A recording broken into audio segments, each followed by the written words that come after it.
Hello, everyone, and welcome to Childhood Mental Wellness, How to Support Children and Adolescents in Today's World, brought to you by RWJ Barnabas, Citizens Bank, Focus New Jersey, Manufacturing Counts, NJBAA, HR Support, and the New Jersey Business Magazine. I'm Beth McGrain, the HR Generalist for the New Jersey Business and Industry Association. With us today is Marley Gelfand of the Behavioral Health Science Service Line, our WJ Barnabas Health Monmouth Medical Center. Marley is the Associate Vice President of the Behavioral Health Center Service Line at RWJ Barnabas Health Monmouth Medical Center and has over 20 years of experience as a psychotherapist specializing in trauma, depression, anxiety, grief, eating disorders, and LGBTQ plus concerns. She holds a master's degree in counseling psychology and art psychotherapy from Hahnemann University and has been an administrator at Monmouth Medical Center since July of 2022. Gelfand is also an active board member, speaker, and trainer on topics related to behavioral health, trauma, wellness, and burnout prevention. A few housekeeping matters before we get started. Today's webinar is being recorded and will be emailed to you along with today's presentation, so be on the lookout for that. But I'd also like to draw your attention to the questions tab. Marley would be happy to take your questions, so get them in as they come to you via the questions chat box. So now, without further ado, Marley, please take us away. Hello, and I want to thank NJBIA for having me today, and thank you for all of you that are on the call. Just know that I can't see you, so because of the webinar format, but I'm really happy that you're here. Thank you so much. I'm going to share my screen.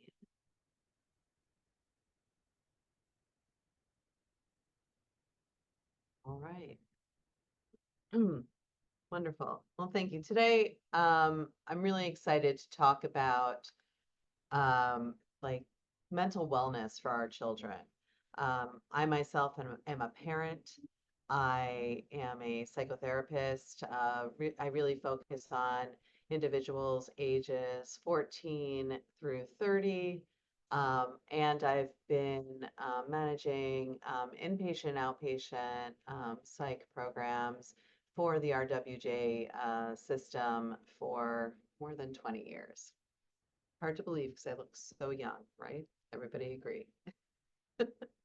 Okay. I just want to kind of just start with a slide of a nice serene fall day. I kind of like to let everyone on this know that you have all taken the time out of your day to kind of sit here and learn.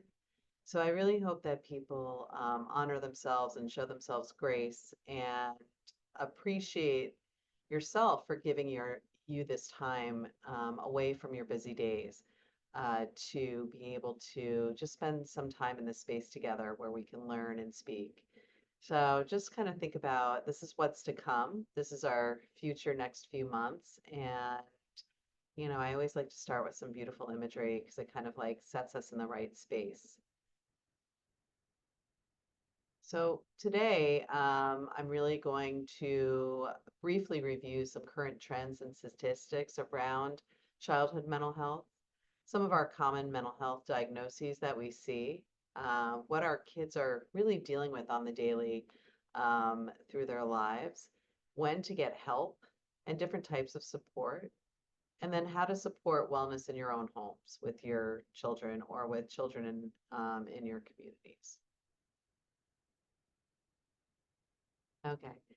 It's really interesting because when I was, I give a lot of presentations, and when I'm always looking at current statistics and trends, there's something that pretty much stays standard is this 20% of children suffer from a diagnosable mental health disorder. Okay, and again, that's diagnosable. That means that you're hitting certain criteria in the diagnostic manual.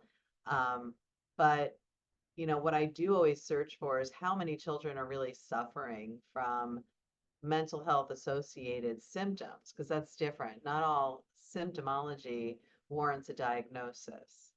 Um, but to think even that 20% of the children, and this has been pretty steady, are diagnosed or diagnosable is an area of concern. That's a large population and a lot of opportunity to really be able to support children and families through wellness. Because when you really look at the numbers, that only, a fifth of these children, 21% of these children are receiving the needed treatment. And, I can happily have a conversation about different barriers to that, between accessibility, provider availability, and just knowing when to get help and the stigma around mental health. All kind of, I think, create barriers for families and children to get the help they need. Um, Something I did think was interesting is we saw a rise, I mean, just in my career, a significant rise in pretty significant um, suicidal ideations or behaviors. That's like when there's so much distress in the child that they look to harm themselves. And especially in our high school population. So it was increasing over this one decade by 40%. Maybe we were better at collecting the data. Sometimes that is the case, but there was also like a surge of, throughout the country and even through the World Health Organization, I noticed even globally with young people, high school age, having suicidal thoughts or behaviors.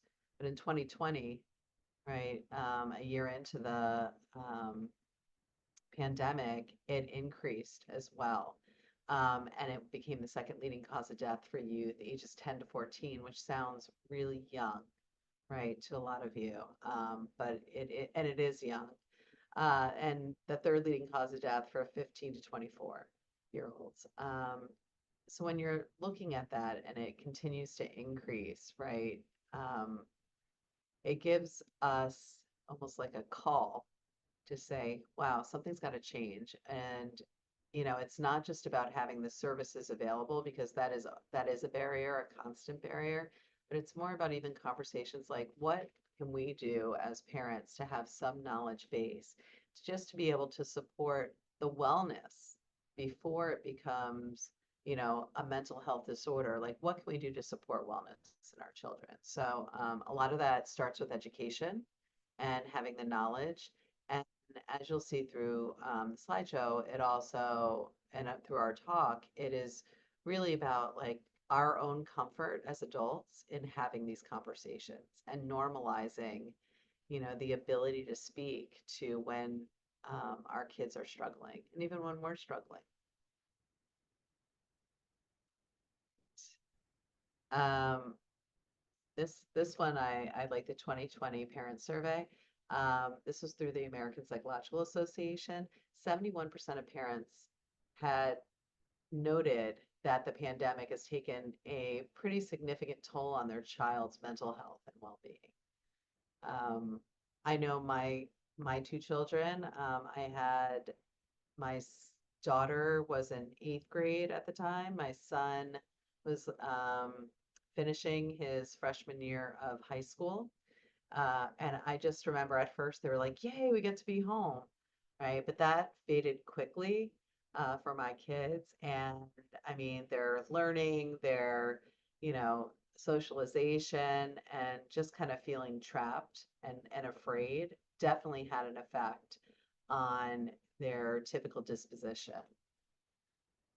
From March 2020 to October, they did a mini study looking at mental health related emergency room visits, and they increased 24% for these young children, 5 to 11, and 31% for the 12 to 17, compared to the 2000 pre-pandemic data. This is significant also because when you think about it, like we were avoiding emergency rooms at all cost, right? Because those were the danger zones to go to before we even had true knowledge of how COVID was spread, et cetera. And then to see that, the mental health related emergencies must have been so significant enough to trigger a family to leave the safety of their home and bring their child into the ED. I just think those are some interesting facts. Um, these are, just, I think, I assume maybe a lot of people have seen these slides. that are on our slideshow, but these are, when you really think about it, over 1.7 million youth with major depressive disorders did not receive treatment. So that is always an alarming statistic for me because with even just a brief intervention, significant difference can happen in the outlook and success of our youth. Okay, here is just kind of like a bucket list of common um, common diagnoses that I see in outpatient and inpatient, right? We have our like general, and I'm going to drill down on just a couple of these in my next slides. But in the schools, I feel like attention deficit disorder, hyperactivity disorder is very common. It's very common for young people to be diagnosed with an oppositional defiant disorder. Um, Anxiety disorders are and mood disorders are the ones that I feel have been increasing significantly. So these are just some of the common ones that we see. I'm going to focus a little bit on anxiety disorders because that is, at least in my private practice, um, I feel what I'm really seeing, especially post-pandemic, is a high prevalence of anxiety disorders and also depression. So anxiety disorders really encompasses a lot of different specific disorders, right? We have obsessive compulsive disorder, which is not as common as a generalized anxiety disorder. However, we do start to see that obsessive compulsive disorders can really impede any individual's ability to like function on a day-to-day basis.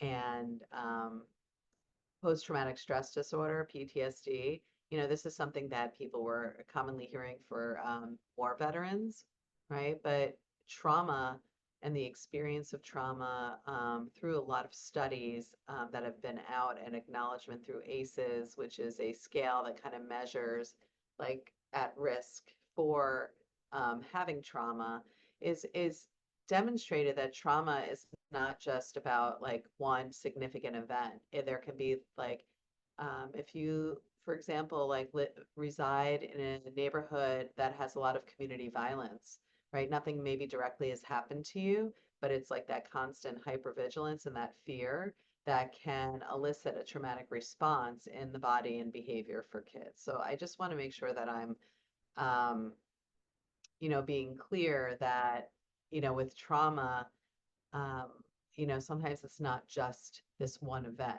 it can be multiple mini events that affect the child's ability to develop a resilience, which is your ability to bounce back after an event, a disturbing event. So it can like impede the development of young people's ability to develop resilience, sorry. Um, Often when children have anxiety, it doesn't always look like we would see like with an adult also, like and like the heart palpitation, anxiety. Sometimes it can look like a behavior. It can look like aggression, tantrums. All of that can be a symptom of the anxiety. It does show up different in our younger people, folks. Okay, so there are different levels. We all experience anxiety, right? Sometimes there's no anxiety, right? How most people maybe wake up. I don't know.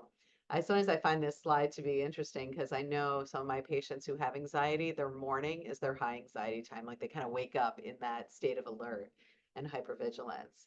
But when you really look at different levels of anxiety and different levels of pressure, it's interesting. And I like to use this chart with a lot of the young individuals that I work with, and even some of my older ones, because when they're talking about, oh, I had a total anxiety attack, a meltdown, I'll like bring this chart out. And I'm like, let's look at this. Where are you on this?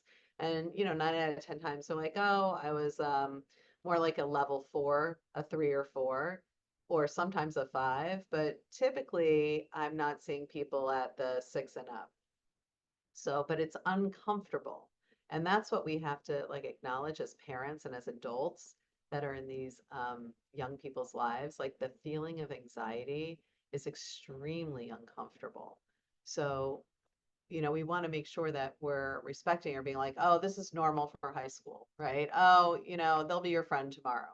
Like, make sure that we're really like talking about the feeling, not the actual action that led to the feeling. But if we can get our children to talk more about the feeling and we can listen to that, that is one way to really help them feel comfortable coming to us before it becomes something bigger.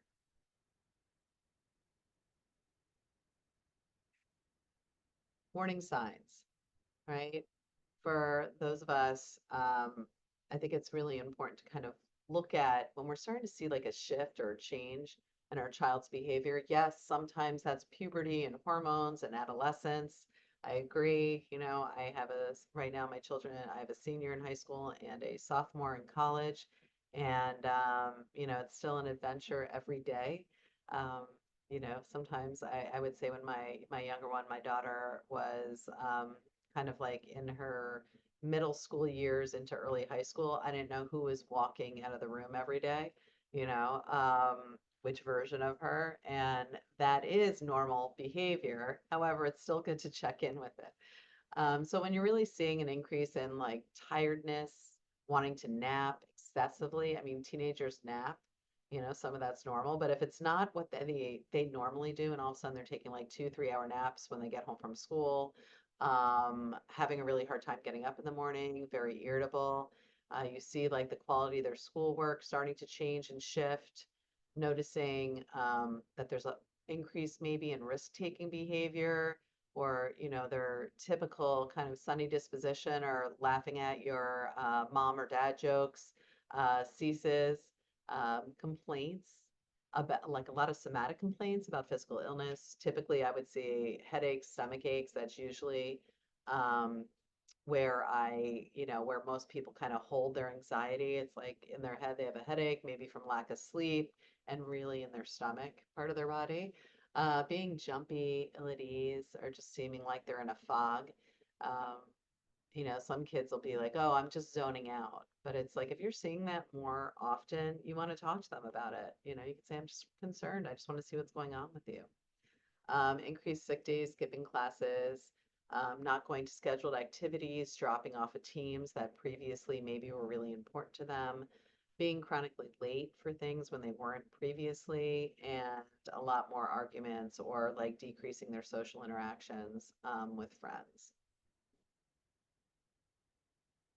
So, and I'm going to go over when we need, this is like just a brief overview of some of them are more common disorders.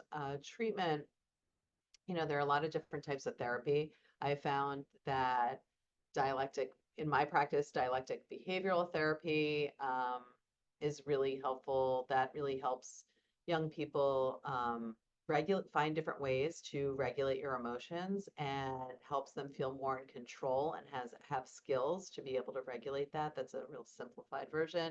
Cognitive behavioral therapy also is a very effective form of therapy with a lot of great tools for the children and adolescents and adults to look at the thoughts that are almost irrational or illogical and causing harm and seeing how we can kind of change our thinking and our perspective on those thoughts. And by doing that, then it helps regulate the emotions as well. Um, there are a lot of different relaxation techniques and apps that I find really helpful. I know it's not necessarily a treatment, but there are certain apps that, depending on what my clients are experiencing, I might be like, hey, let's try this app together and, let's see if it's something that works for you. Any of the creative arts therapies, journaling, logging, kind of keeping track of when things are so that you could find patterns for the day, a lot of mindfulness and meditation. I know meditation sounds scary and kind of maybe hokey to some people, who knows? But there are different meditations that are kind of guided that I utilize apps for with the young people that I work with. And they find it very beneficial. It's like a 1 or 2 minute intervention that kind of helps ground them. I'm a huge component of getting out and moving your body, any kind of exercise, a walk around the block, I have some individuals who like will just do 20 push-ups, God bless them, really quickly, or squats, something to change your heart rate, to release a few endorphins into your brain. That itself is like natural medication that can help kind of calm you and calm the visceral response that our kids are having when they do get agitated or anxious. Um, and there's always medication. If none of these are working, we don't want anyone suffering. No one should be in pain or suffering from their mental health symptoms. So then you're going to be seeing a licensed psychiatric provider, be it an APN or an MD or a DO, who will do an evaluation and identify what are the safest and best medications for that symptom. Okay. Also, sorry, I work at a hospital, so I hope no one's hearing overhead alerts. I apologize if you are. Um, Mood disorders, what I'm going to focus really on is depression, um, because I think that's something that's more common. Bipolar disorder, really only 3% of children in the country are truly diagnosed with a bipolar disorder. Uh, so it's more common that it starts out as depression. So we're going to kind of focus there. Um, it's one of my favorite movies, by the way. If you have young children to see, I just forgot the name of the movie. I can't believe that just happened. Oh, sorry. But I'll send it after to the group. But it's a really great movie that demonstrates different feelings and how they interact and how they affect individuals. And it's really well done. So just gonna put a little movie plug in there if I could only remember the name. Okay. I'll remember it by the end of this talk. But depression, we're really looking at periods of pervasive sadness that might be unrelated to any event, right? That have little or no. I mean, it can be, a common thing that happens with youth, let's say in middle school, is they get like dropped, which is just the worst thing, by friends, right? So that can be an event that triggers a more depressive episode. Um, but sometimes that's just episodic, it's like a very short period that can be more addressed just through support, maybe some therapy. But then also, what we see is often in adolescence, like true depression starting to develop for some of our teens. You'll see again, like loss of interest. It's not asimilar what some of the what you'll see as warning signs from the anxiety. It's a loss of interest in things that were previously enjoyable. Like you have someone who loved going to dance or, loves basketball or always wanted to watch basketball and suddenly they're just like, I'm going to go to my room instead, and so when you start kind of seeing that change in mood, that change in behavior, the change in the things that used to bring them joy, like this is something that kind of sets off a little alarm or a red flag in your head as a parent or as a community support to young people to kind of say, hey, something's going on with this young person. Let me keep a closer eye. And maybe like I'll start some conversations. Okay, so some of our symptoms, like the emotional, we'll see sadness, anxiety, guilt, anger, and excuse me, anger and mood swings, really common in our adolescent population as well, when they are feeling depressed. Sorry, sip of water. Where I start getting concerned is if I start hearing like feelings of helplessness and hopelessness and that kind of speak, that's where I start even getting a little more when they start feeling like, well, it doesn't matter anyways. The world is not in a good space. I kind of try to really listen to that for that type of language. Behavior wise, you might see again crying, withdrawal from others, a change in their like how they care for themselves. Maybe like, your daughter was like very like, Instagram glammed and, looking shiny and new, and all of a sudden she's coming out like disheveled, not putting makeup on, wearing sweatpants, not the cute kind to school and just kind of not seeming to care and like almost wanting to like disappear into the woodwork. Um, Changes in, also like being more agitated, having a hard time just kind of sitting with themselves quietly. You might see that as well. Um, speaking poorly about themselves to themselves in front of you, having a hard time concentrating, having a hard time with their memory.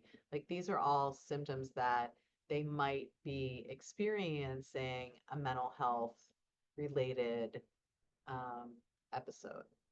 Okay, even looking at appetite, that's a big one with depression and anxiety. Typically, often I see with anxiety like weight loss because anxiety sometimes makes you just feel like you have no appetite, or they could be, comforting themselves through an increase in unhealthy eating as well. So you might see weight gain as well. Okay, again, same types of therapies for depression and for anxiety. It's just we do, the focus as a therapist is really, it adjusts, it's a little bit different, but you're still utilizing the same techniques to treat the symptom, right? To treat like what is uncomfortable or painful. You're trying to work through that with our young people and make them feel better overall. And something I really focus on right from the start is sleep and sleep hygiene when I'm working with individuals, because without sleep and good sleep hygiene, their symptoms are not going to alleviate. So that's something I really focus on. Um, like when I'm looking at basic needs, when you're starting at like what is the like one thing that we can really focus on, a lot of it is sleep. And we all know our teens do not get enough sleep. Something else I like to bring up, this is the last diagnosis are eating disorders. Now, these are much less frequent than you would see with depression or anxiety, much. It's a smaller population. However, I always bring up an eating disorder as a diagnosis because it's just something to be aware of, just because of the level of dangerousness that eating disorders tend to carry, right? Because they have the highest, as far as all the psychiatric disorders, they have the highest morbidity rate because if you're not eating or if you're doing things to harm your body, such as, bulimia when you're binging and purging, it can have a permanent effect and damage to a lot of your muscle systems, especially your heart. So that is why, and I'm not trying to instill fear at all. It's just for awareness, just to really, and it's a very, very difficult and emotionally painful experience for the entire family. So this is one I always like to bring to the forefront when I'm presenting to people that may have families. Okay, I'm not going to spend a lot of time on it. I just like to bring it into your mindset. Um, it's you need very specific treatment for eating disorders. Um, there are centers around New Jersey that specialize in this. So if you're noticing it and let's say your youth is already in therapy and the therapist is like, hey, I'm concerned about this, like listen to the therapist and I would say absolutely find the right space and referral for your child. Okay, where do we go from here? Because that's a lot of information. And I know sometimes as a therapist, a parent, a hospital administrator, I can feel this way on any given day. And I chose this image very purposefully because there is the sun rising behind it, right? There is hope. This is not a hopeless situation. Sometimes the world feels hopeless, I think to us as adults as well. So we can only begin to believe what it feels like for our children, right? So where do we begin? This is where we begin. Okay, I'm going to give you all a very kind of simple takeaway. This is something that I use in the middle of meetings. I use at a stressful family dinner, with extended relatives. You can use this anywhere, and my children use this. My husband uses this. A lot of my colleagues actually now use it because we talk about it a lot. And it's after all this information, I'd like us all just to take this moment, okay? And we're going to utilize a box breath. And the great thing about the box breath is it's as simple as it sounds, right? And I often like hold up my phone or have like the young people I'm working with use their phone because it's a great rectangle shape and you can find a box anywhere, right? The computer screen is a box, a chalkboard is a box, and your desk for some of these kids or their binder or their computer is a box. So what I do is I have them start in the top left corner and pull in your breath for 4 seconds as deep as you can. Okay, so let's all do that. Okay, we're going to start with a breathe in now and hold for one, or pull in for 1, 2, 3, 4. Then you're going to hold that, fill it up. You're full, holding for 3, 2, 1. Now you're going to empty for 4, 3, 2, 1. And then you're going to stay empty for 4, 3, 2, 1. And now you can breathe again. Okay, so typically I tell people to do this 4 times, right? And 4 times might take up to a minute, and to really just think about the counting and the breath. And what you will feel is a change in your body chemistry after doing that 4 times. You're going to feel your shoulders drop, your neck get longer. You're going to feel your heightened state slow down. Your mind will feel clearer and you'll feel more grounded. And it might not last for hours and hours, but for that moment, you'll be able to like kind of regain emotional control. And maybe you'll have to repeat it. That's the beauty of this. And no one even knows you're doing it. You could be doing it during your SATs, which my daughter said halfway through the math. She's like, Mom, I put my pencil down and just did some box breathing. And she did great. I was really proud of her.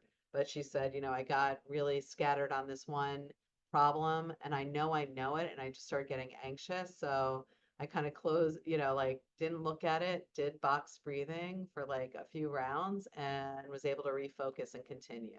So, but mind you, like she's been practicing this probably since she was 8 years old.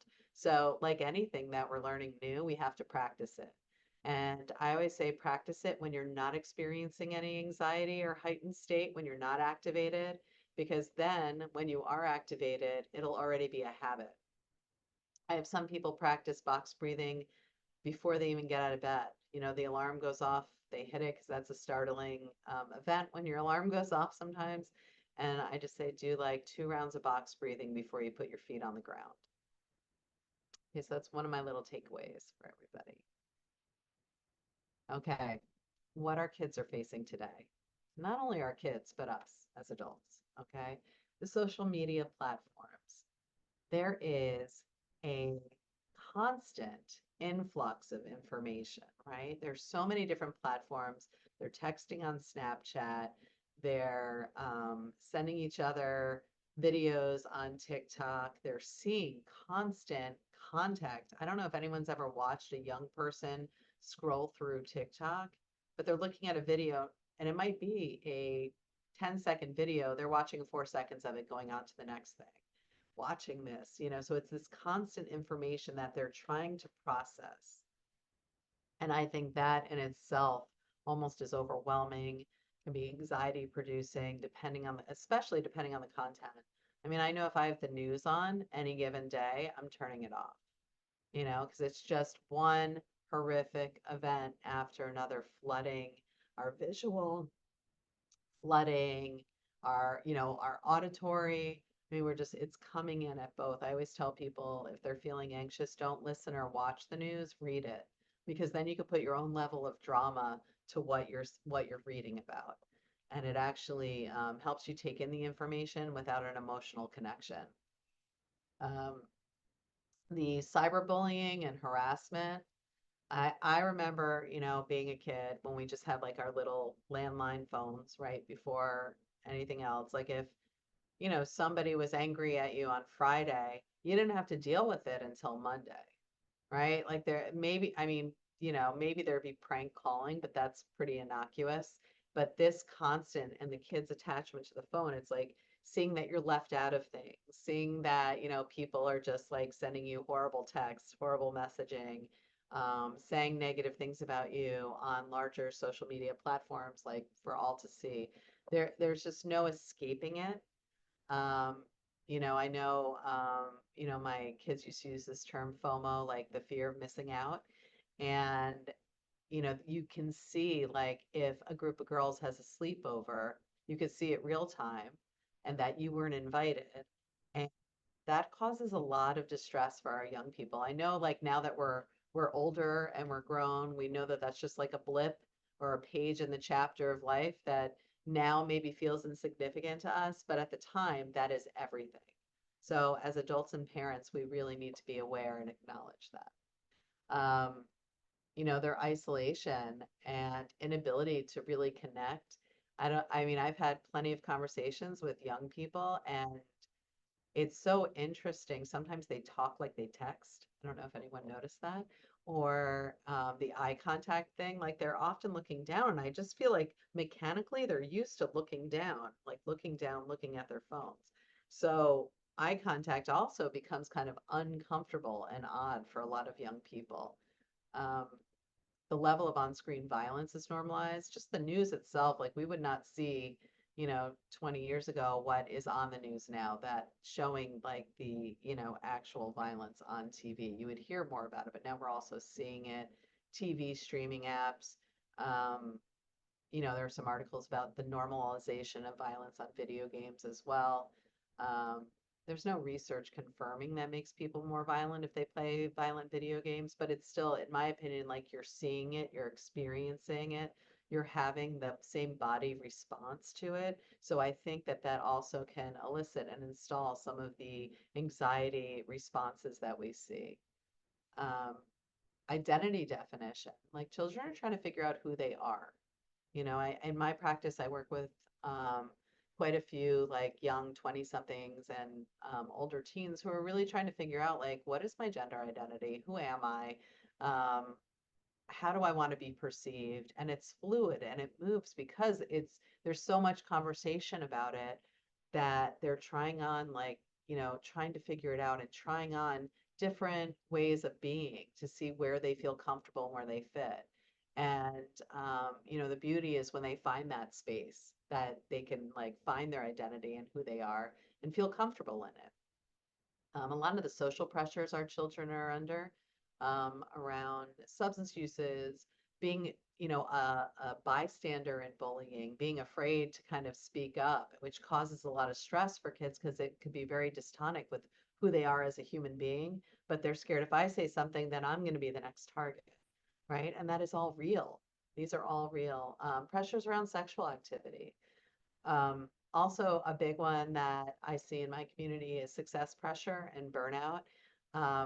This self pressure kids put on themselves to achieve in high school because they're looking to the next thing, to the university. So they're almost missing out on their whole high school experience because they're like, no, I have to do this, this, and this so I can get here. And then when they're in college, it's the same thing. Like, I have to be in this club and join this so I could then get the internship and get the next level. So there's so much high future focus. And I always say, like, if we're too focused in the future, that causes anxiety. If we're too focused in the past, that supports depression. So it's kind of like, how do we help our young people and ourselves be more present right now?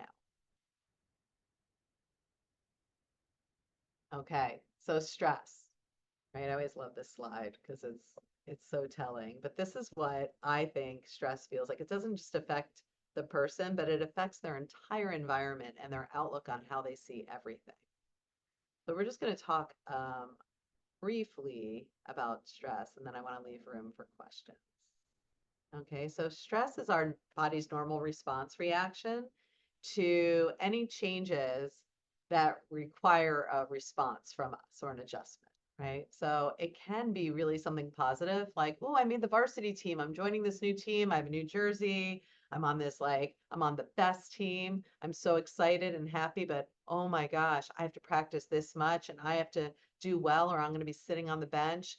Like, so when you think about it, like, it's a change, right? I'm leaving my old team, going to this team. I got accepted to all these colleges. This is great. Now I have to decide, or now I have to plan leaving home, or even redecorating your home and switching rooms and, that can cause stress. I mean, anyone who's done anything with their home, they understand that it's for the greater good, but it still can cause some stress. Okay, so stress will come from like the outside environment and, and kind of then infiltrate like our body, our thoughts. Um, it's really pervasive stress, but it's not always a bad thing, right? Because there's pressure that we feel every day, right? Even like preparing to speak with all of you, this is something I'm excited about, but there was a little bit of pressure, right? Because I want to do well, I want to perform, I want to be able to like, make sure that what I'm saying is meaningful to everybody out there. So I had my normal everyday pressure that we face, and that really motivates us. That's like the good stress that kind of like makes us more alert, gets our brain in kind of like, okay, let's be aware mode. Let's like, let's get this, let's game on kind of mode. But so that's pressure. When pressure starts to become stress, like the pressure gets too much, right? Like maybe I have like 6 speaking engagements this week and I'm like, oh my gosh, my slides are mixed up and it becomes overwhelming. Then it starts to become stress, right? So it's strain. I start to feel a little anxiety. I feel more disorganized. I am wondering like, am I going to be able to do this? I doubt myself. I don't have 6 or 7 speaking engagements, by the way. I'm okay. Um, but you start to notice like, oh yeah, I don't feel like exercising. I just want to go lie down or, like brain out and watch like meaningless TV because there's so much of that out there. So stress is an uncomfortable way to live. We don't want to be there all the time. It affects our entire health. And I do whole workshops just on stress. So I won't get too deep in the weeds with it because I know I'm coming up on my time. But when it goes over the top, it becomes distress. And I think that's where, like, it's good to get the support and help you need while you're in stress so it does not become distress because distress becomes a part that you get stuck in a cycle and it becomes really hard to get out of. Okay, so when to get support, right? I mean, I'm a therapist, so I always feel that you can get support before you have symptoms, right? If there's something you're like just struggling with, how to handle something, if you're really like, I can make some adjustments or I have some unresolved stuff that I want to deal with before it becomes something, like go to therapy. Therapists are great. It's a place where you can sit for an hour and talk about yourself and start like kind of like working through your whatever your agenda is with someone that is there not to judge you, completely objective, but more to like bounce ideas and help you see things through other perspectives. So I think that is the beauty. Even as a therapist, I've been in therapy. For my training program, we had to be in therapy the whole 3 years I was in graduate school, which I thought was imperative. I wish all graduate schools did that because I learned so much about myself and what it feels like to be in the other seat. And it's just a nice thing to do. We get our nails done. Why would you not go get your kind of soul and heart done at the same time? Again, like most of these I spoke about in earlier slides, just when you really see a change in daily functioning that's lasting more than a week or two, as a parent or as an adult in someone's life, it's really time to think, huh, okay, this is not just like a day or two of drama. This is, something's happening here. Again, all different types of support are available, starting with individual therapy, family therapy, school-based programming, and then when you're in high crisis, there's always calling the 988 line in New Jersey. We have some really good systems worked out for that that can also support immediately, get a live person on the phone, and also provide like referral information. And I always say if someone is really at risk of hurting themselves or someone else, the emergency room is where we go.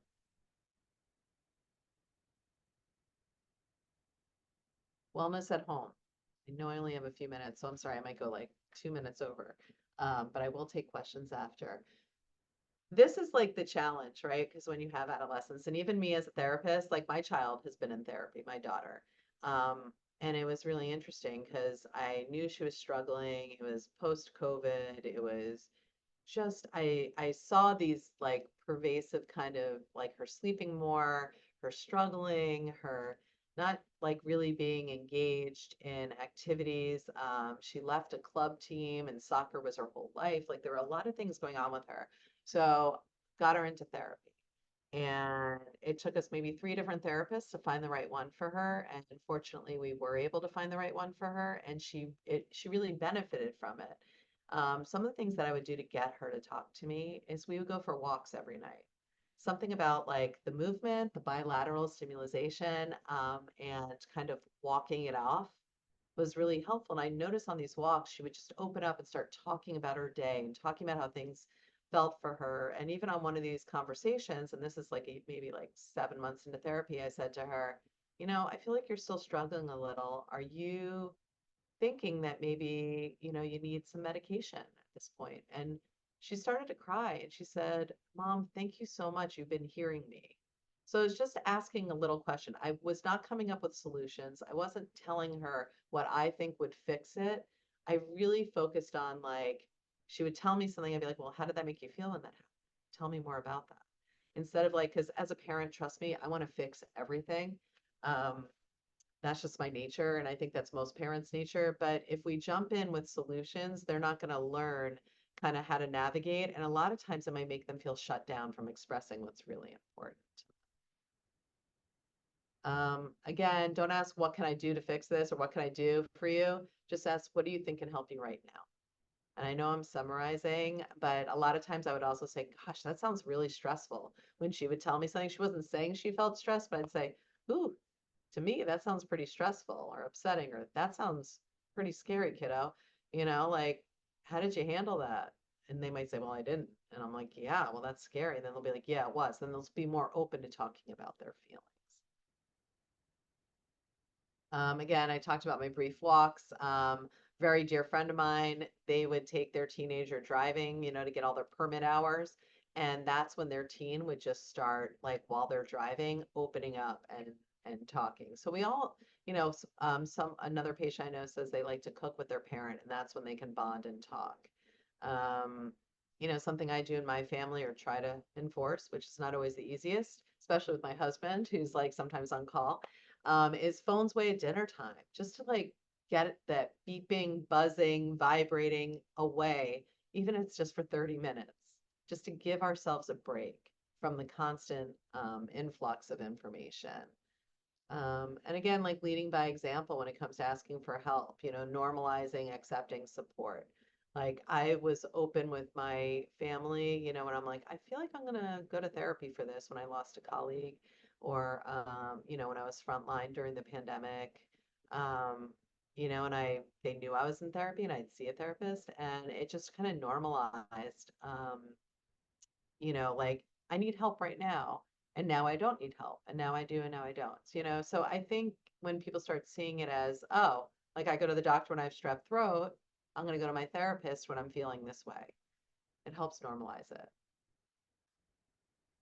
All right, 3 minutes over. My apologies. So I wanted to open up to questions. Um, and I also just want to say thank you so much for sitting with me. I know this is a lot of information and it's a really important topic. Should I stop sharing now, Beth? Um, you can leave the slide up. That's fine if you want Okay. to. Okay. Thank you so much, Marley. We did have some questions come through, so let's just dig right in. Okay. The first question, if I ask my child about their mood or depression or anxiety, will I put it in their mind that they have it or have something wrong with them? Good question. Um, No, right? I mean, even as a clinician, that was always one of the questions when I have interns that I'm training. They always feel weird about asking about suicidality, let's say, when they're doing an assessment. They're like, well, I don't want to put it in their head. And I'm like, no, no, you're not going to put it in their head. You're going to ask them so they can get it out of their head if it's in there, right? And it's all in the way we ask. Like, it's not like I would directly ask my child, are you depressed? You know, I would just more kind of what I was saying earlier, just kind of focus on like my observations. Like, I'm noticing that you haven't been doing your makeup lately, or I'm noticing that your room is not as organized as it used to be. What's going on? Is there something I can do to help you? Is there, and I kind of like start conversations with that, by saying, look, I see you, I hear you, I notice you. So by sometimes you can open the conversation up just by like identifying some of your observations in a non-judgmental, like very open way. Like you're not gonna be like, God, your room is trashed. What's going on? Because that could be like, set them right up to be very defensive. Like I had that. I'm speaking as I learned myself with a teenager. So it's more about just being like, you know what? I've noticed your organization's changing and how you do things, or the way you're dressing, or the way you're taking care of yourself, or the amount of sleep. What's going on, honey? So Yeah. that's kind of how I approach Okay, thank you. Another one that came in is, what if I ask my child if they are okay and they say I'm fine when I know that they're not? it. Yeah. Oh yeah, the fine answer. No, I'm fine, right? So then you just say, okay, just know, typically like what I'll say is I'll say, look, I'm here for you. Okay. And then maybe I would ask, try going for some walks, spending some time with them.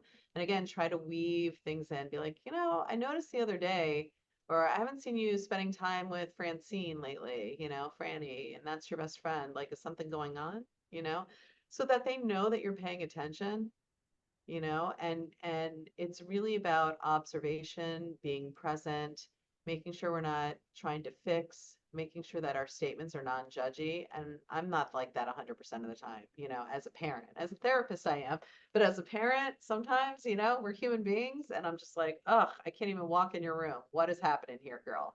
And Yep. and I'll get an eye roll, and then I'll take a step back, and I'll, come back to her and be like, sorry, that was pretty judgy. Is everything okay? So as a parent, we could also be humble as well. Um, so I hope Yeah. I answered the question. Sure. Yep. Thank you. Um, Another one, if my child is in therapy, will the therapist keep me posted on what my child says and what are the rules? Right. So this is hard as a therapist, right? I mean, and as a parent, because no, they won't. And I do talk with the parent and, the person under 18 about kind of the rules of therapy. Like when I will break confidentiality and tell a parent is if I have a concern over the patient's safety in any way. Right. So if I'm concerned that they're starting to use a lot of substances, I'll tell the patient, I'll be like, we have to talk to your parent about this. I think this is getting out of control and I'm worried about you. So then I'll tell the parent. If they're telling me that they're going to harm themselves, that they really have a plan, and I think that I'll tell them, I'll be like, we have to talk to your parent about this because I need someone to be able to keep you safe.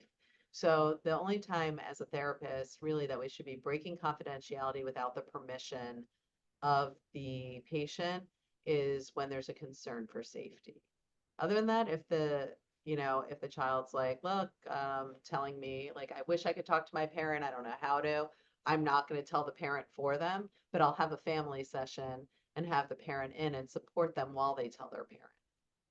So I do a lot of that. It's a lot of working with the patient because I do think it's important for parents to have knowledge of what happens in therapy, but it also has to be so that the young person feels that, they have some control over that as well.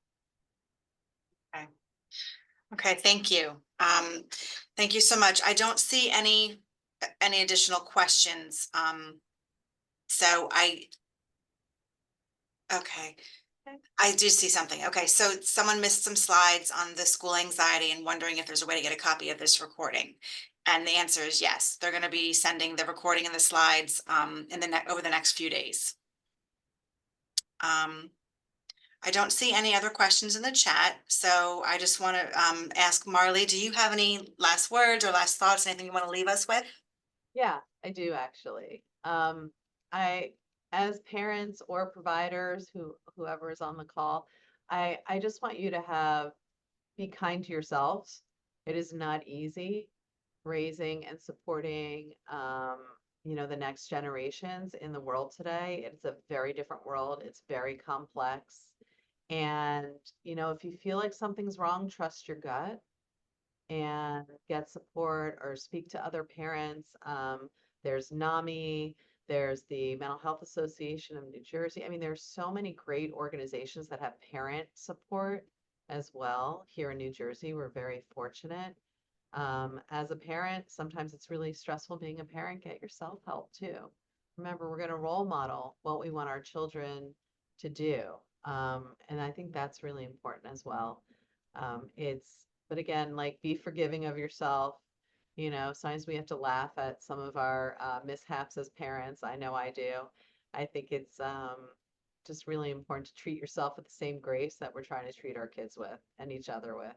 And I think we're our harshest critics. So make sure you're taking care of your own self-care while you're so focused on everybody else's in the family as well. Yeah, absolutely. Okay, well, thank you again, Marley, and thank you to all our participants today. Please don't forget you'll be receiving a recording of today's program along with the slides next week. And I just want to remind everyone that we do have another webinar coming up. Our WJ is improving worksite wellness by going tobacco-free. That's our next webinar on November 6th.